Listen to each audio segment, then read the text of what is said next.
Olá, gente, tudo bem com vocês? Hoje é dia 9 de junho, terça-feira, e nós vamos agora começar a nossa aula de geografia, tá certo? Na aula passada eu passei uma atividade aí pra vocês, mas ela foi uma atividade pessoal, tá? As respostas pessoais.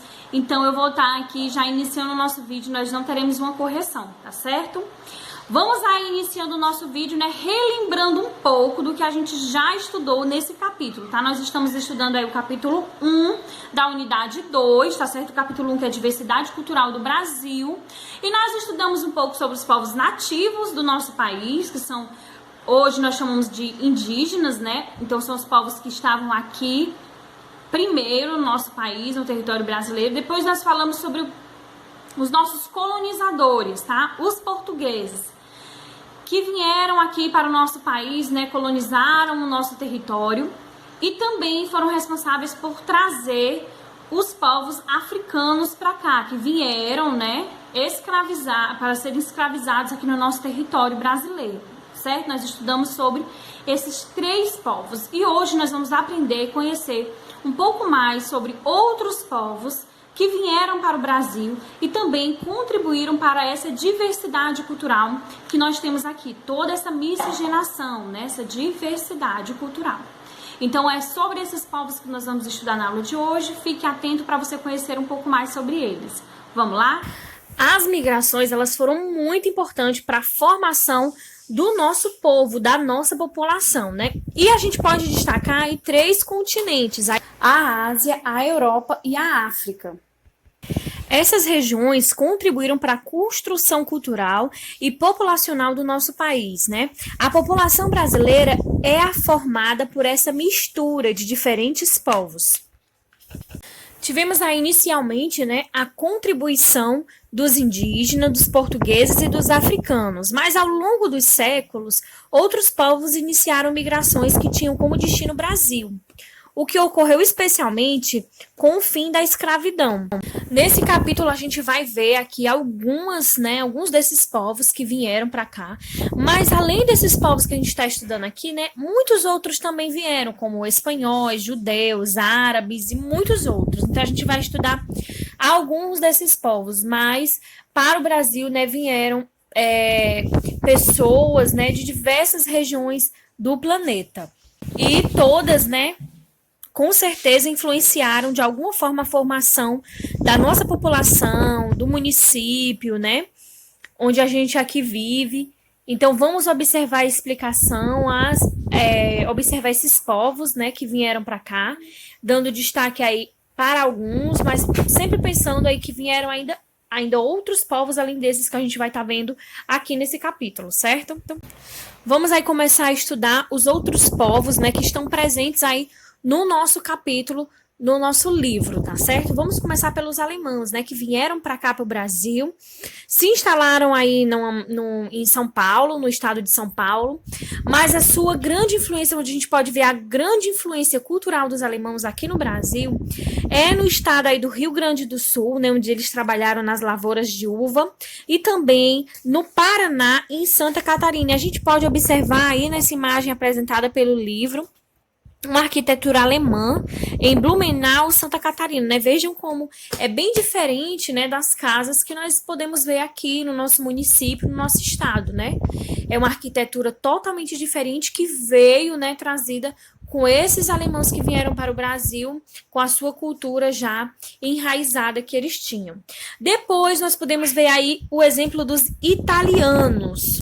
Eles aí tiveram uma facilidade maior de se adaptar aqui no Brasil, né, porque falavam um idioma mais parecido com o nosso, né, do que os alemães, e também porque tinham costumes parecidos, né, um pouco mais parecido com os nossos. Eles também vieram, né, aqui para trabalhar nas lavouras, né, no caso nas lavouras de café.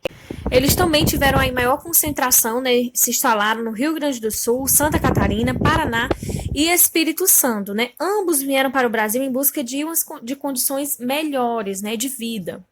Depois nós podemos ver aí os holandeses, que começaram a chegar aqui no Brasil e fundaram uma colônia holandesa no Espírito Santo. Trabalhavam aí na agricultura e na pecuária, de algumas cidades brasileiras apresentam arquitetura que remete à presença desses holandeses. Então, vocês podem observar aí a cidade do Recife, né, um exemplo da presença dos holandeses no Brasil. Então, essa imagem a gente pode ver uma arquitetura aí puxando para a arquitetura holandesa, tá certo? Uma curiosidade, gente, sobre os holandeses é que eles estiveram aqui em nosso território no período colonial, tá? Lembra lá que a gente falou que Portugal queria ocupar a maior parte de território brasileiro exatamente por ameaças de outros povos quererem, né, tomar conta dessa terra e explorar suas riquezas? Então, aí, os portugueses, eles tiveram que expulsar, né, esses povos. Então, o maior fluxo de holandeses se deu no período pós-escravidão, em que o governo brasileiro estimulava a vinda de imigrantes europeus.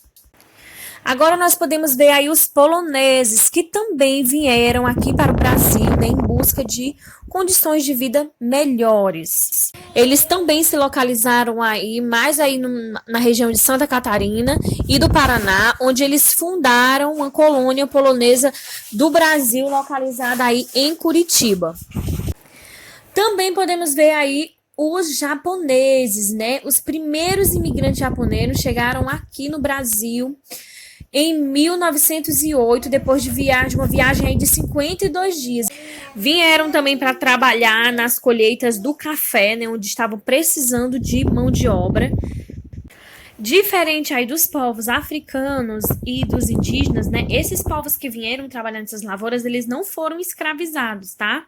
E nem eles foram forçados a virem para cá, a sair do seu país. Pelo contrário, né? Eles tiveram aí um incentivo para o Brasil, para vir para o Brasil trabalhar, né, nessas indústrias e na agricultura, tá certo? Eles não foram escravizados aqui no Brasil.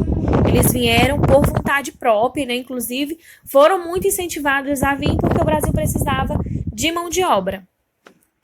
E um fluxo aí recente, né, de estrangeiros vindo para o Brasil são os latino-americanos, né, que a gente vai fechando aí com os estudos desses povos que o capítulo nos mostra. Na sua grande maioria, né, paraguaios, bolivianos, haitianos e venezuelanos. Muitos deles, né, também estão aí em busca de uma vida melhor, né, porque os países de origem passam por situações delicadas no que tange as questões social, política, econômica. Então, eles têm a esperança, né, de aqui no Brasil conseguirem ter uma condição de vida melhor. Mas, infelizmente, né, na maioria dos casos, aí, ao chegarem no nosso país, eles não conseguem trabalho e, por isso, muitas vezes vivem em condições insalubres.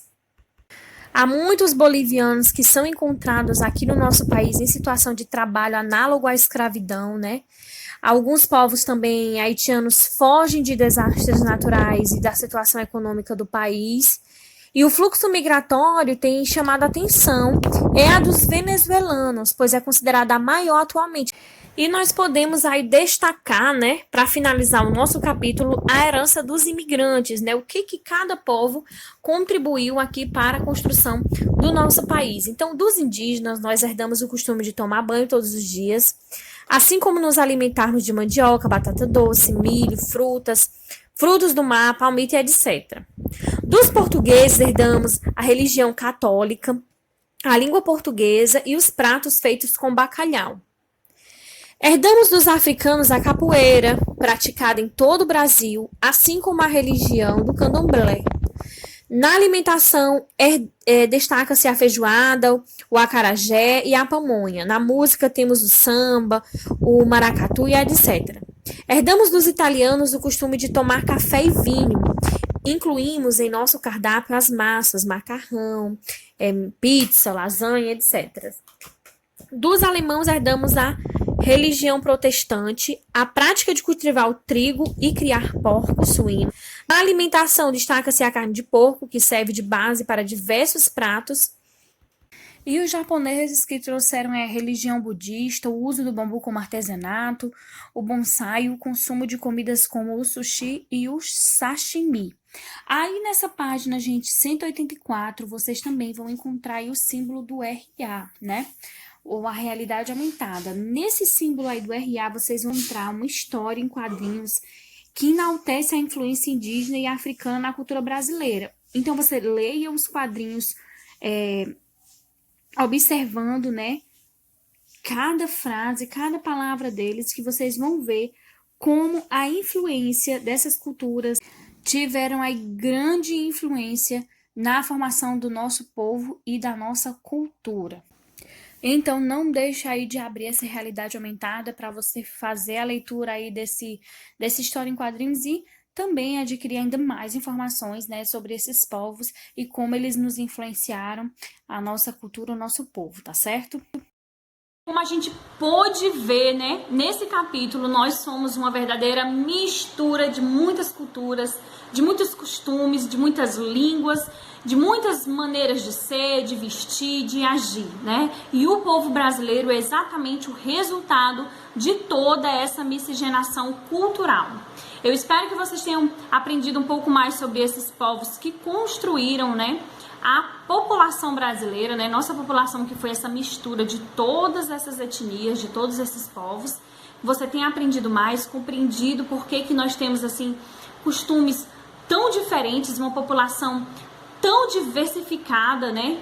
Em outros países a gente não vê, na maioria dos países, né, a gente vê pessoas parecidas fisicamente, né? No nosso país a gente vê uma diversidade cultural e uma diversidade mesmo de fisionomia, né? As pessoas têm uma fisionomia tão diferente uma das outras exatamente porque nós tivemos aí uma mistura de vários povos que vieram de vários locais do mundo, né? Então é isso aí, gente. Eu espero que vocês tenham aprendido um pouco mais. Eu vou deixar a agenda aqui no decorrer do vídeo. Anote sua agenda, realize suas atividades, tá certo? E até a nossa próxima aula. Um beijão e fiquem com Deus. Tchau!